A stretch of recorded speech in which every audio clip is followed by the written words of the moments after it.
Para empezar, me gustaría dar gracias a Lalo y los que predicaron en mi ausencia y los que pues hicieron un buen trabajo todo el mes de octubre. Pero ahora vamos a regresar a Oseas y hoy nos encontramos en Oseas capítulo 5, versículo 1 a capítulo 6, versículo 3. Por favor, pongámonos en pie para leer la palabra de Dios.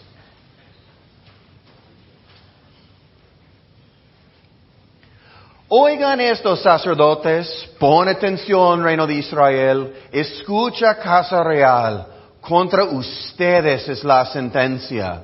En Mizpa han sido ustedes una trampa, en el monte Tabor una red tendida, en Sitín una fosa abierta. Por eso yo los disciplinaré.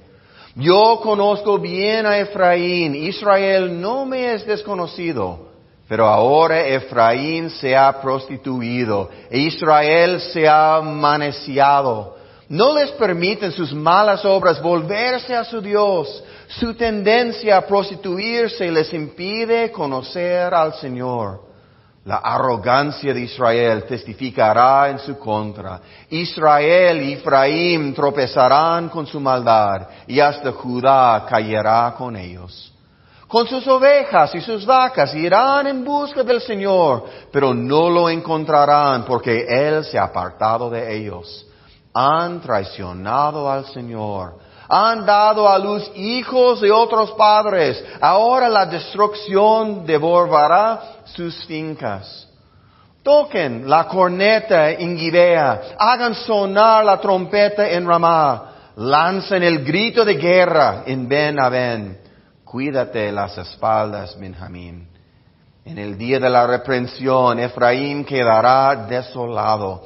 Entre las tribus de Israel doy a conocer lo que les va a pasar.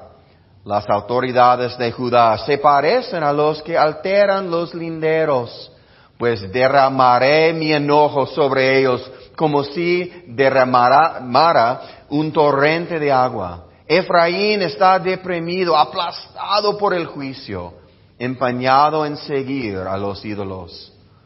Pues seré para Efraín como polilla, como carcoma para el pueblo de Judá.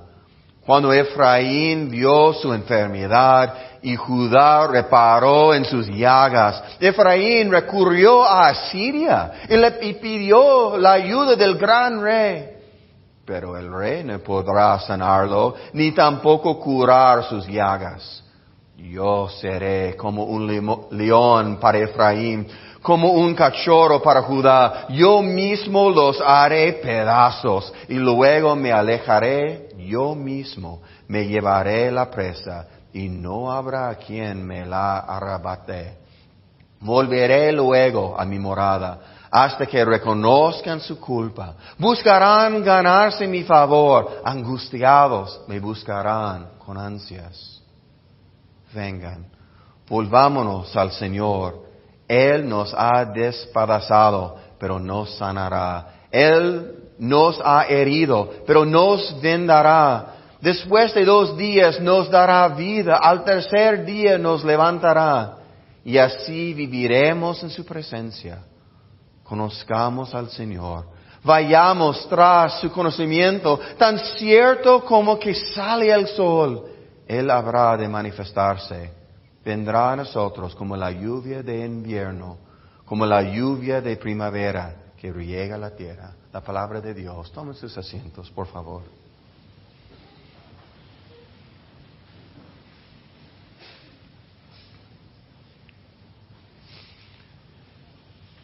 En los Estados Unidos en este momento somos 2 días de otra ronda de elecciones. Y por lo que nos han dicho, esas son las elecciones más importantes de toda nuestra vida. Y a lo mejor la política es importante, entiendo, pero cuando personas me dicen cosas así, me gustaría preguntarles, ¿sabes qué? ¿Quién fue el presidente de los Estados Unidos hace 100 años? ¿Cuál partido controló el Congreso de hace 100 años? ¿Qué decisiones tomaron los jueces de la Suprema Corte este año?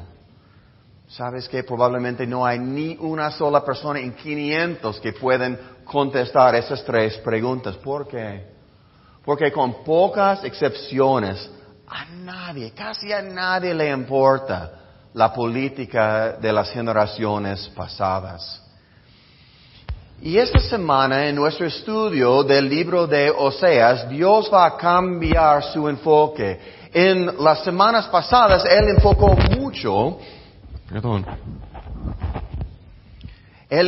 mucho en los sacerdotes del pueblo, pero ahora su enfoque está sobre los reyes, la casa real de Israel, es decir, los líderes políticos. Pero si casi no nos importa la política de hace 100 años, ¿por qué nos importa la política de hace 2.5 milenios? ¿Qué es eso? Pues más importante, o tal vez más interesante, porque Dios puso todo eso en su santa palabra. Un momento político en la historia de una nación pequeña. Porque Dios puso todo eso en su palabra eterna. Yo creo que no fue porque eran tan importantes las ciudades, las batallas o hasta las alianzas que hicieron en esta época. Pero la política tiene algo importante. Pues la política muchas veces revela el corazón de una nación. Y sabes que eso es porque la política muchas veces es muy sucia, ¿no?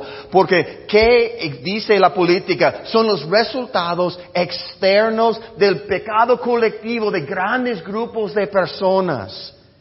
Es lo mismo con la política que encontramos a veces en compañías, o hasta iglesias, o hasta familias. La oscuridad en el corazón humano sale fuertemente cuando seres humanos luchan por el control y el poder.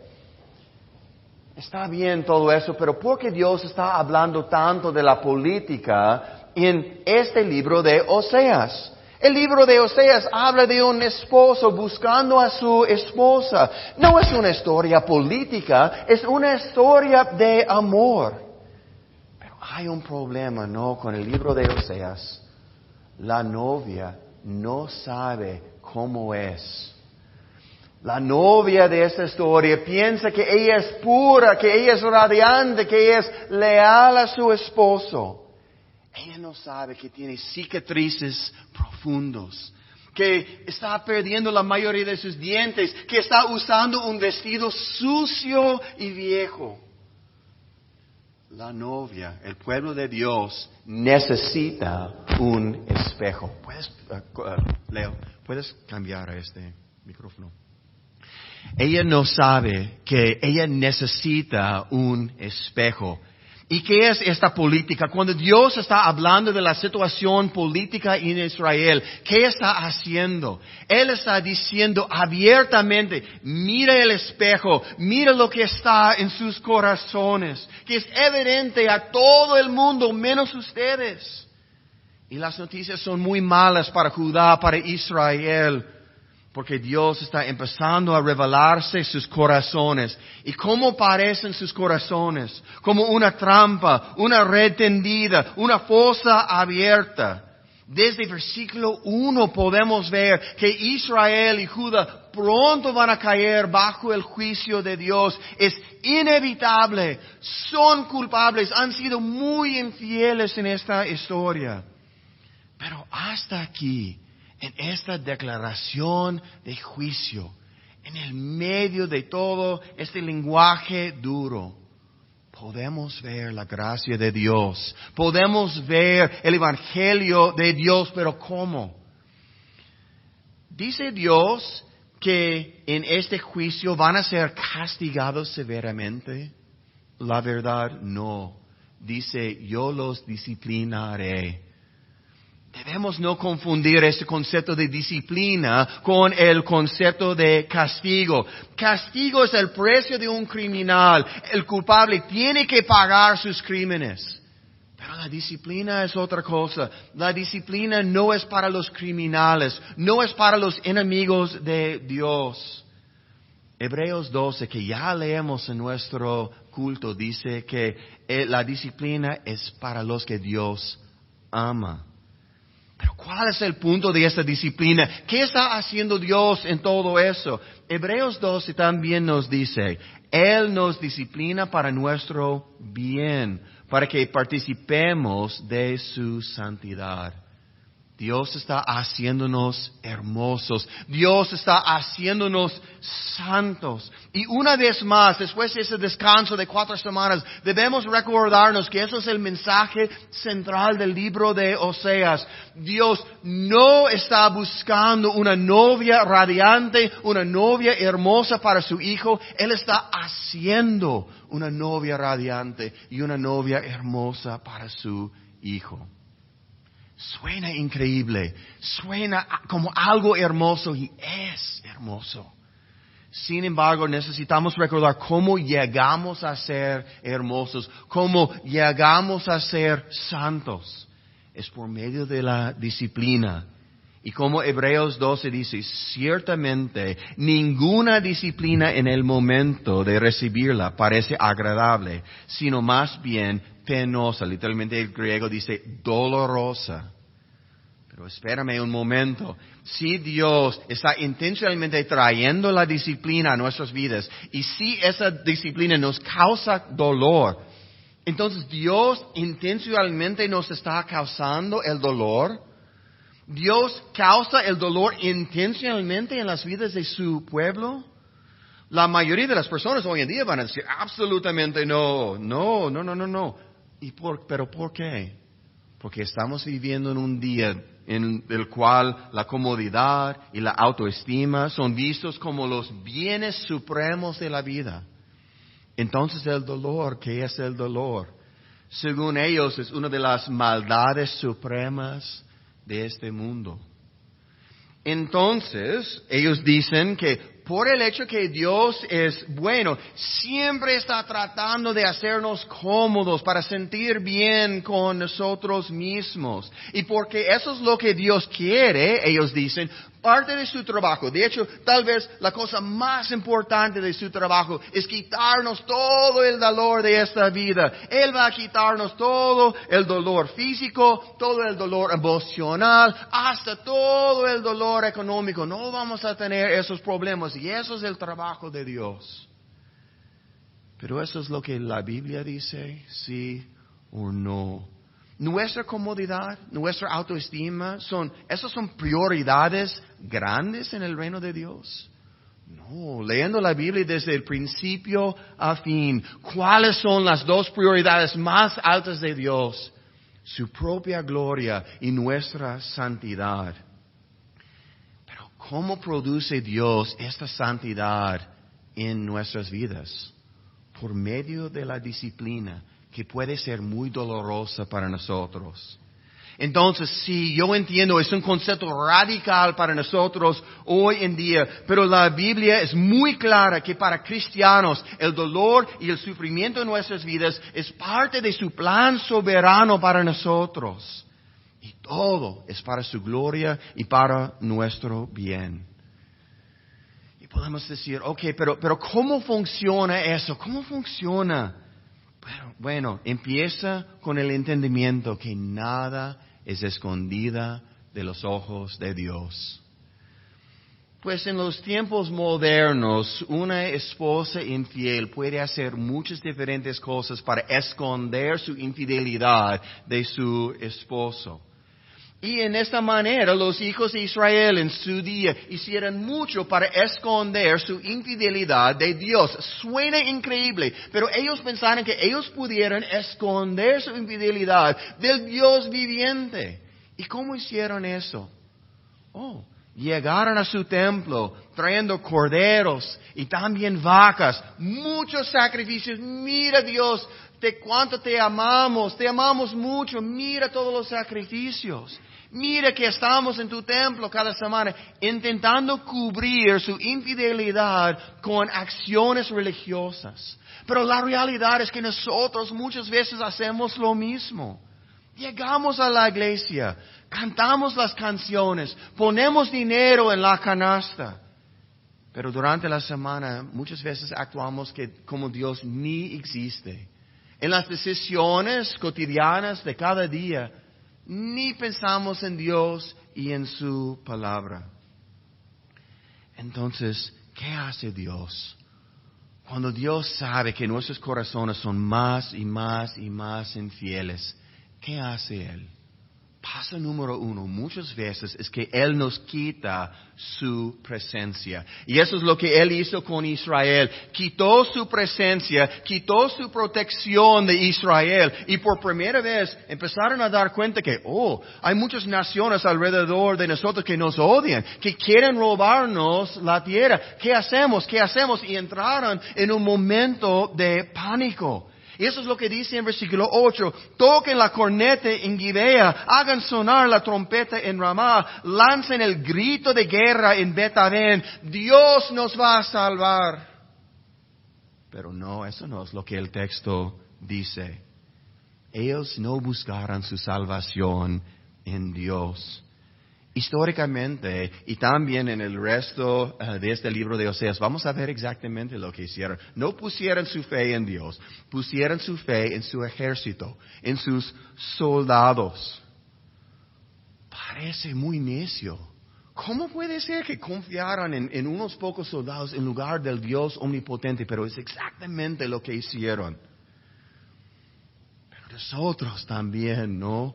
Hacemos eso cuando una crisis financiera viene, cuando una crisis en nuestra relación viene, cuando una crisis de salud viene. ¿Qué hacemos?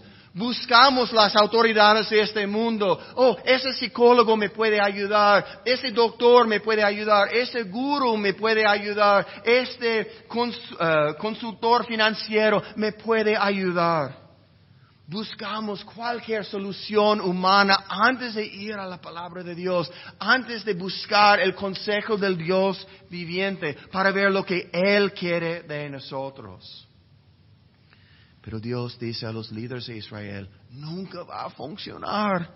Tu salvación no va a venir del mundo. Vas a terminar, pues, en un fin terrible así. Eso fue Israel. Ellos confiaron en su ejército. Nuestro ejército nos va a proteger. Pero los líderes de Judá tenían otro concepto. Sabemos lo que vamos a hacer. Mentir, engañar y robar. Pues en ese día, si alguien quería robar la tierra de otra persona, tenían 2 opciones. 1, simplemente atacar a la persona directamente y quitarles la tierra. O mover los linderos a su favor. Ahora esa tierra es mía, ¿no? Hoy en día, cuando estamos en, por ejemplo, una crisis financiera, ¿qué hacemos? Supongo que ni una sola persona en todo este cuarto va a tener el concepto, tengo una crisis financiera, entonces voy a pegar a una anciana en la cara y robar su bolsa. A lo mejor nadie aquí está pensando algo así. Pero tal vez podemos hablar con nuestro contador. Pues puedes cambiar los datos financieros un poquito, mover el dinero digital un poquito a mi favor. Yo sé que necesito pagar esos impuestos, pero yo puedo cambiar ese dinero del gobierno a mí solo moviendo un poquito el dinero digital, ¿no? ¿Qué es la gran cosa? Todos lo hacen. Pero el Señor prometió juicio sobre ellos también. Ellos buscaron soluciones pecaminosas en lugar de buscar su salvación en su Señor. Pero no es solamente que ellos eligieron soluciones equivocadas, también ni entendieron el problema.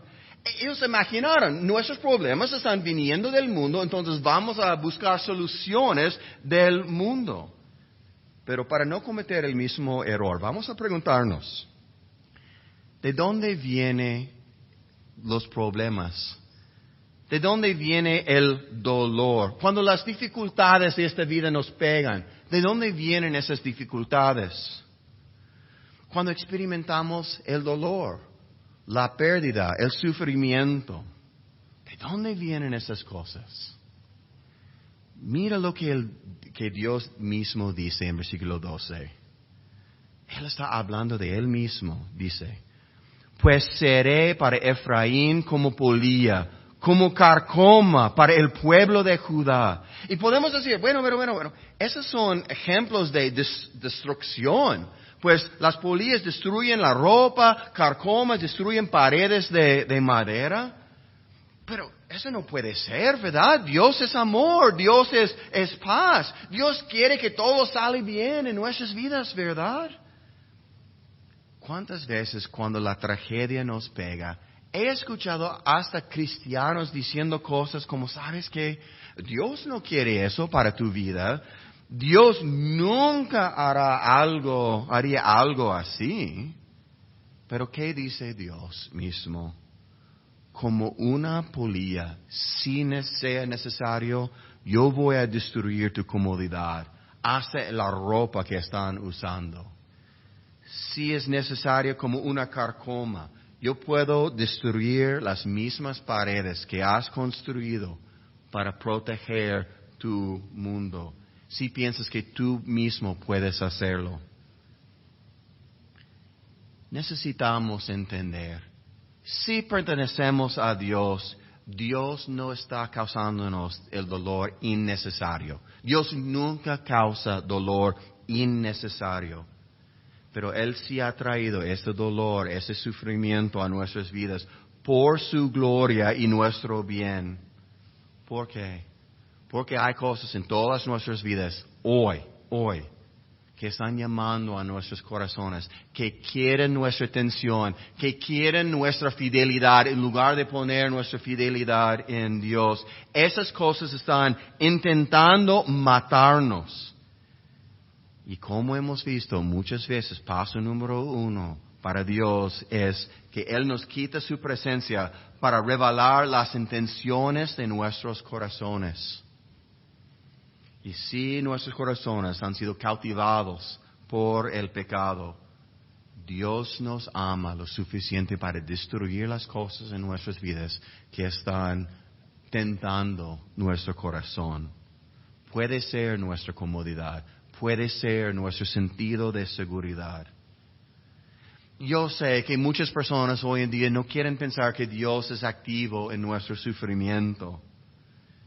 Muchas personas cuando son confrontadas con la falta de seguridad económica, la pérdida de su salud o hasta la pérdida de un ser querido, ellos quieren culpar a Satanás. Personas religiosas dicen, ¿sabes qué? Oh, no, eso no fue Dios, eso fue Satanás, él me atacó.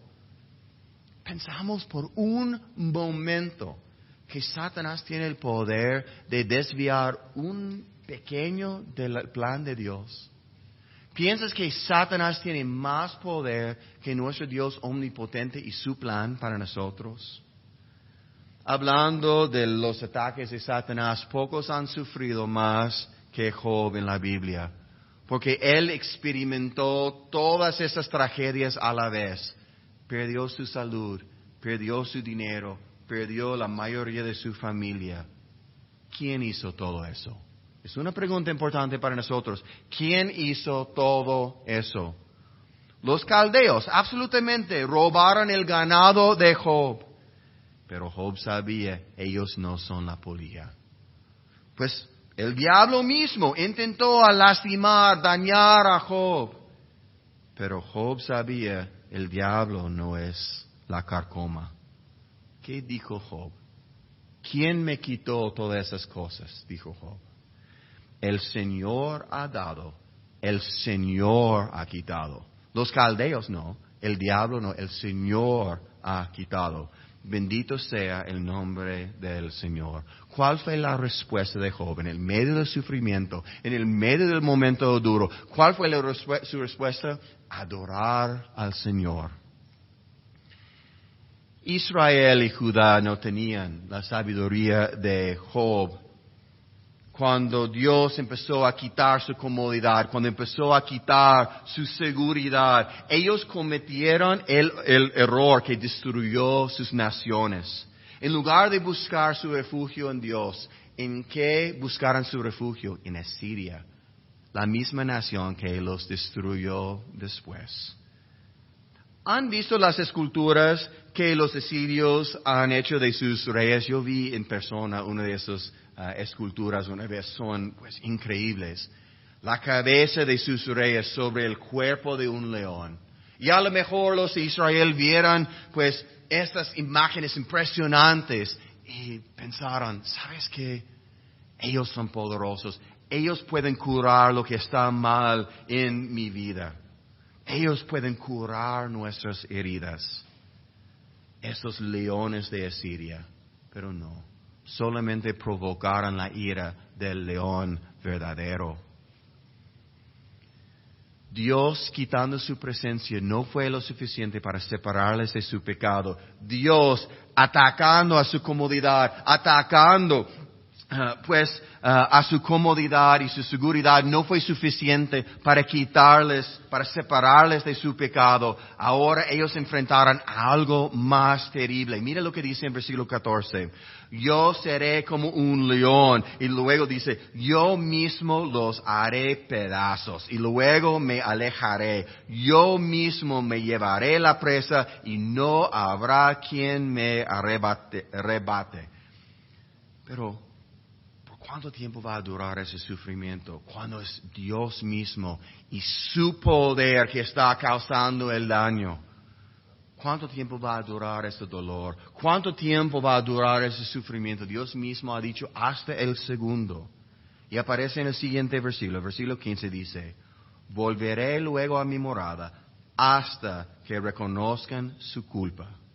Buscarán ganarse mi favor, angustiados me buscarán con ansias. Solo necesitaban reconocer su culpa para parar las garras del león. Israel y Judá hasta ese momento han sido increíblemente necios, ¿no? En todo eso. Pero en el medio de su rebelión, por lo menos tenían la sabiduría para pedir el consejo de alguien más. Alguien quien entendió el sufrimiento más que ellos. Fueron con Job, de hecho. Un hombre quien entendió cómo es recibir heridas del gran león. En Job capítulo 5, versículo 17 dice, cuán dichoso es una palabra importante, cuán dichoso es el hombre a quien Dios corrige, no menosprecias la disciplina del Todopoderoso. En el medio de toda la dificultad, en el medio de todo el dolor, en el medio de todo el sufrimiento, dichosos. Podemos hablar hasta de la bendición del dolor, hasta la bendición del sufrimiento. Pero ¿cómo puede ser? Porque las heridas temporales del león son miles de veces mejor que las consecuencias eternas de nuestro pecado. Entonces, ¿qué debe ser nuestra respuesta a esta bendición del dolor, hasta esta bendición del sufrimiento? En el siguiente versículo, Job dice, porque él hiere, pero venda la herida, golpea, pero trae alivio. ¿Qué es esta canción? Es la canción que los hijos de Israel cantaron a Dios en capítulo 6 de Oseas. Tomaron esta canción de sufrimiento, captaron algo de Job y cantaron a Dios. Pero el siguiente versículo de su canción es increíble. Los de Israel dijeron, después de 2 días nos dará vida, al tercer día nos levantará y así viviremos en su presencia. Entonces ellos están hablando de una resurrección después de 3 días. Suena un poquito familiar, ¿no? Una resurrección después de 3 días, pero en el día de Oseas decir eso es muy, muy raro, ¿no? Porque ¿cómo sabían? ¿Cómo sabían eso? Ellos han sido heridos por un león omnipotente, están sangrando, son heridos. ¿Cómo saben que no van a morir así? ¿Y cómo saben que a pesar de su infidelidad extrema, que Dios va a sanarles, que Dios va a levantarles del polvo? ¿Cómo saben eso? Es en este momento que el gran Oseas, el verdadero Oseas, Jesucristo, sale de las sombras de esta historia. Y la novia no puede creer lo que ve. Porque en todo su cuerpo tiene las cicatrices del gran león. En su espalda, hay heridas terribles. En sus manos, marcas de los clavos. En su costado, una herida profunda. Pero a diferencia de su novia infiel, él no sobrevivió el ataque de ese león. Él murió para en el tercer día darnos a nosotros la vida. La muerte de Cristo absolutamente salvó a su pueblo, absolutamente. Pero nos muestra dos cosas más. Una cosa, que a veces hasta los inocentes sufren según la voluntad de Dios. Jesucristo no cometió ningún pecado, pero Dios le llamó a sufrir para su gloria y para nuestro bien. Como Job, como varias personas de la iglesia, de la Biblia, pues ellos sufrieron según la voluntad de Dios, aun inocentes. Pero una cosa más, es interesante, pero los sufrimientos, Cristo no sufrió para quitarnos el sufrimiento. Él sufrió para darnos vida, pero no sufrió para quitarnos el sufrimiento. De hecho, de la primera carta de Pedro, capítulo 2, 21, lo que estamos estudiando los miércoles, y me gustaría invitarles, los que quieren estudiar este libro con nosotros, es este miércoles. Pueden preguntarme detalles después del culto. 1 de Pedro 2:21 nos dice, Cristo sufrió por ustedes, dándoles ejemplo para que sigan sus pasos. Él no sufrió para quitarnos el sufrimiento. Él sufrió para mostrarnos cómo sufrir bien para la gloria de Dios y para el bien de los alrededor de nosotros. Pero no solamente eso, 2 capítulos después, en la primera carta de Pedro, capítulo 4:19, dice abiertamente, directamente, que nuestro sufrimiento es según la voluntad de Dios. Entonces Dios trae sufrimiento a nuestras vidas a propósito. Para unas personas eso es terrible, pero para otras personas eso nos da mucha esperanza en nuestras vidas. Pero ¿cómo puede ser? El hecho que Dios a veces trae sufrimiento a nuestras vidas a propósito, ¿cómo podemos recibir pues gozo y esperanza de este hecho? Voy a cerrar hoy en día con la respuesta. La realidad de nuestras vidas es, todos nosotros vamos a sufrir. Es inevitable, todos nosotros vamos a sufrir a veces. La pregunta es, ¿Dios hizo eso o no? ¿Es parte del plan soberano de Dios o no? Algunos dicen que no. El sufrimiento no es para el plan de Dios. Dios nunca quiere nuestro sufrimiento. Dios nunca haría algo así. Pero la realidad es, si no es parte del plan de Dios, pero ocurre, entonces Dios no es suficientemente fuerte para parar nuestro sufrimiento. O tal vez no nos importa lo suficiente para parar nuestro sufrimiento. Pero sí con la Biblia, sí confesamos que sí, a veces Dios es una polilla, a veces es una carcoma, a veces un león, pero solamente nos causa el dolor para su gloria, para nuestro bien, en amor, conformándonos a la imagen de su Hijo Jesucristo. Si confesamos eso con la Biblia, pues sabemos que todo nuestro sufrimiento tiene un propósito glorioso. Déjame decirles, hermanos, si estás en Cristo, si eres un hijo de Dios, nunca has sufrido ni una sola vez en vano. Dios siempre estaba haciendo algo hermoso en tu vida. ¿Y sabe lo que nos da eso? Libertad. libertad de enfrentar todo nuestro sufrimiento y todo nuestro dolor con esperanza y confianza, y libertad hasta adorar a nuestro Dios y tener gozo en el medio del sufrimiento. Nos permite cantar con los de Israel. Vengan, volvámonos al Señor. Él nos ha despedazado, pero nos sanará. Nos ha herido, pero nos vendará. Después de 2 días nos dará vida. Al tercer día nos levantará. Y así viviremos en su presencia. Conozcamos al Señor. Vayamos tras su conocimiento. Tan cierto como que sale el sol, Él habrá de manifestarse.